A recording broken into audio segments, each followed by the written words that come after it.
सर्वेभ्यो छात्रेभ्यो नमो नमः। प्रिय विद्यार्थियों, आज मैं आपके सामने संधि की ट्रिक लेके आया हूँ। इसको देखकर आप कोई भी उदाहरण को आसानी से समझ जाओगे कि यह कौन से संधि का है। संधि के दो भेद है, अच संधि और हल संधि। अच का अर्थ होता है स्वर संधि और हल का अर्थ होता है व्यंजन। ठीक है विद्यार्थियों, फिर देखिए, वर्ण संधा नाम संधि यानी वर्णों के मेल को क्या कहते हैं? संधि कहते हैं। इसका पहला भेद होता है बच्चों दीर्घ संधि। क्या होता है? दीर्घ संधि। दीर्घ संधि में जो है आपको संधिगत वर्ण जो है वो दिखेंगे, चार वर्ण, आ, ई, उ और री। उदाहरण देखिए, जैसे हिमालय, तो माँ में कौन सी ध्वनि आ रही है? आ की।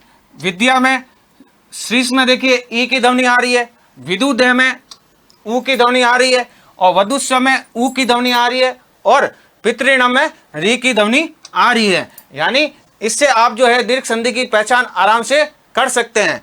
दीर्घ संधि कहते ही आपको चार वर्ण याद आ जाना चाहिए। कौन कौन से? आ, ई, उ और री। और इसका सूत्र कौन सा है दोस्तों? अकह सर्वणे दीर्घः। फिर देखिए, दूसरा भेद है आपके गुण संधि। गुण संधि कहते ही आपके चार वर्ण आपको याद आ जाने चाहिए। कौन कौन से? ए, ओ, अर और अल। यानी ये चार शब्द जो है वो आपके पद के मध्य में दिखाई देंगे। किस में दिखाई देंगे? पद के मध्य में। जैसे देवेंद्र, यहाँ पर ए आ रहा है। गणेश में ए, सूर्योदय में ओ आ रहा है, गंगोर्मी में ओ आ रहा है और देवर्षि में जब आप इसको बोलोगे तो अड़ की ध्वनि आ रही है। किसकी ध्वनि आ रही है? अड़ की। और कृष्णर्दी, कृष्णर्दी में जो है किसकी ध्वनि आ रही है? अड़ की ध्वनि आ रही है। इसके दो सूत्र हैं, अदेंग गुणा और आद गुणा। फिर आपके तीसरा भेद है वो है आपके वृद्धि संधि। वृद्धि संधि में देखिए चार आपके संधिगत वर्ण हैं। कौन कौन से? ए, औ, आर और आल। यानी ये चार अक्षर आपको पद के मध्य में दिखाई देंगे। जैसे अद्यव, तो ए दिखाई दे रहा है। सदैव ऐ दिखाई दे रहा है। महोषधि, महोषधि में देखिए औ दिखाई दे रहा है।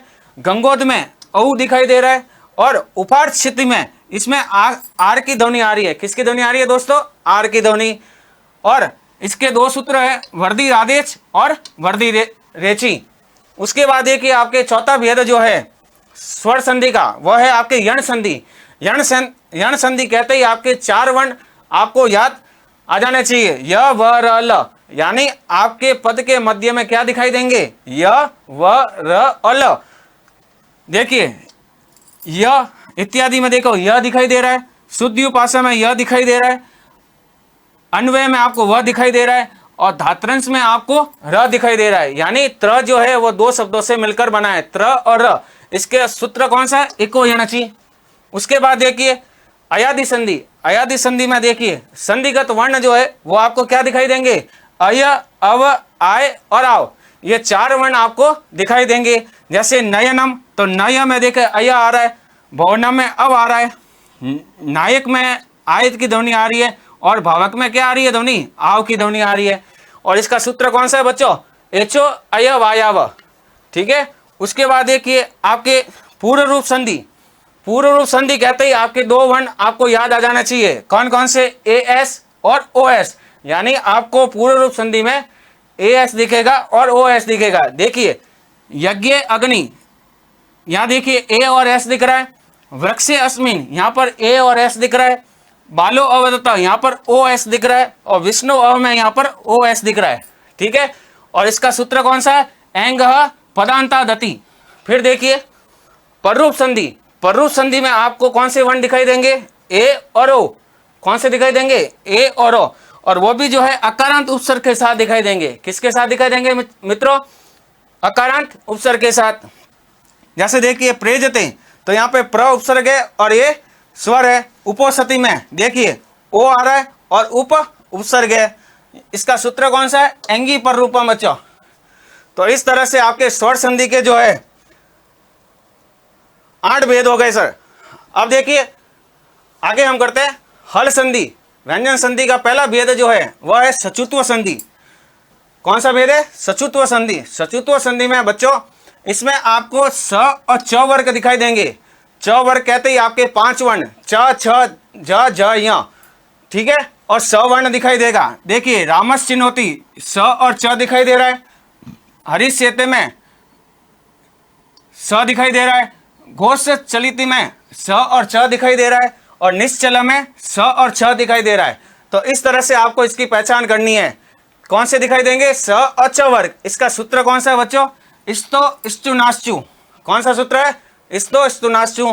फिर दूसरा भेद है आपके ष्टुत्व संधि। ष्टुत्व संधि में आपको स वर्ण और ट वर्ग दिखाई देंगे। पद के मध्य में क्या दिखाई देंगे? स और ट वर्ग। ट वर्ग में 5 वर्ण ट ठ ड ढ न। रामस टीकते स और ट। षष्ठ में देखिए आपको स ठ दिखाई दे रहा है, यहाँ भी देखिए पेष्ठ में स ट दिखाई दे रहा है, और धनुष टंकार में स और ट दिखाई दे रहा है। इसका सूत्र कौन सा है? इष्टुनाष्टु। कौन सा है बच्चों? इष्टुनाष्टु। उसके बाद में आपके जसत्व संधि। जसत्व संधि में वर्ग का तृतीय वर्ण दिखाई देगा। कौन सा दिखाई देगा? वर्ग का तृतीय वर्ण, वो भी आपको एक बार दिखाई देगा।